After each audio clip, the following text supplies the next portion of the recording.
मेरा नाम मुश्ताक अहमद भट्ट है। मैं कुल जमाती हुर्रियत कॉन्फ्रेंस का इंफॉर्मेशन सेक्रेटरी हूँ। तो आज यहाँ जो ये नागज़ीर अखबार की आज तीसरी सालगिरह है, मैं आपको मुबारकबाद दी पेश करना चाहूँगा। और मुझे ये उम्मीद है इंशाअल्लाह रहमान आप कश्मीर के हवाले से जिस तरह आपकी काविश हैं इसको मज़ीद इसमें अच्छी तरह से और ख़बरें कश्मीर के हवाले से बताएंगे दुनिया को। इस वक्त जो कश्मीर की सूरत हाल है वो इंतहाई गंभीर है। तो भारत इस वक्त कश्मीर की मुस्लिम तशख़्ख़ुस ख़त्म कर रहा है और उसको एक हिंदू रियासत बनाने पे तुला हुआ है।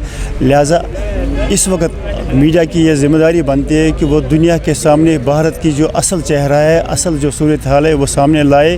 भारत एक जमहूरी मुल्क नहीं है बल्कि भारत एक फसायत मुल्क है, एक साम्राज्य मुल्क है जिसने मकबूजा कश्मीर पे 47 में कब्ज़ा कर रखा है। और तब से लेकर आज तक कश्मीरी अवाम इस कब्ज़े के ख़िलाफ़ महज जद्दोजहद है। और इस जद्दोजहद के नतीजे में आज तक हमारे लाखों लोग शहीद किए गए, हज़ारों लोग अपाहिज बनाए दिए गए। इसी तरह हज़ारों हमारे कायदीन व कारकुनान इवन के ख़वातीन बरस से भारत के मुख्तलिफ़ जेलों में हुकूमत खानों में कैद बंद की सोबतें बर्दाश्त कर रहे हैं। लिहाजा इस मौके पर मुझे उम्मीद है इंशाअल्लाह आपका जो ये अखबार है आप इस मसले कश्मीर को उजागर करने में इंशाअल्लाह रहमान तनदेही से काम लेंगे। और उम्मीद करते हैं कि आने वाले वक्त में आप दुनिया के सामने हिंदुस्तान का मकरू चेहरा पेश करेंगे और मसले कश्मीर को उजागर करने में और दुनिया को ये बताने में कि आप मसले कश्मीर 47 से आपके इधर पड़ा हुआ है मसला है, तो आप इसकी तरफ इसी हल की तरफ आ जाए। ताकि यूएन के लिए मैसेज यूएन के लिए ये मैसेज है। देखें यूएन ने बहुत सारी करारदादें मसले कश्मीर के हवाले से पास की है,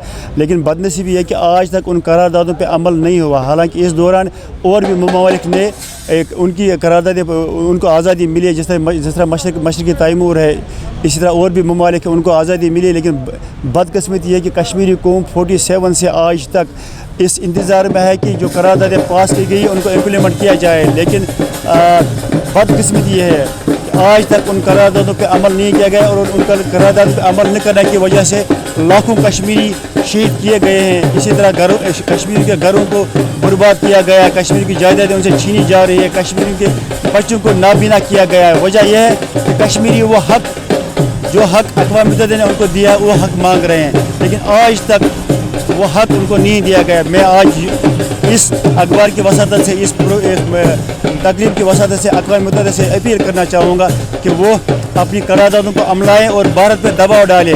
जो जुल्म सितम भारत ने जारी रखा है कश्मीर में उसको बंद कराएँ और कश्मीर को उनका हक दे, ताकि कश्मीरी भी बाकी अक़वाम की तरह आज़ादी के साथ अपनी सियासी मुस्तक़बिल का फैसला करें। बिल्कुल ठीक है, बहुत शुक्रिया सर।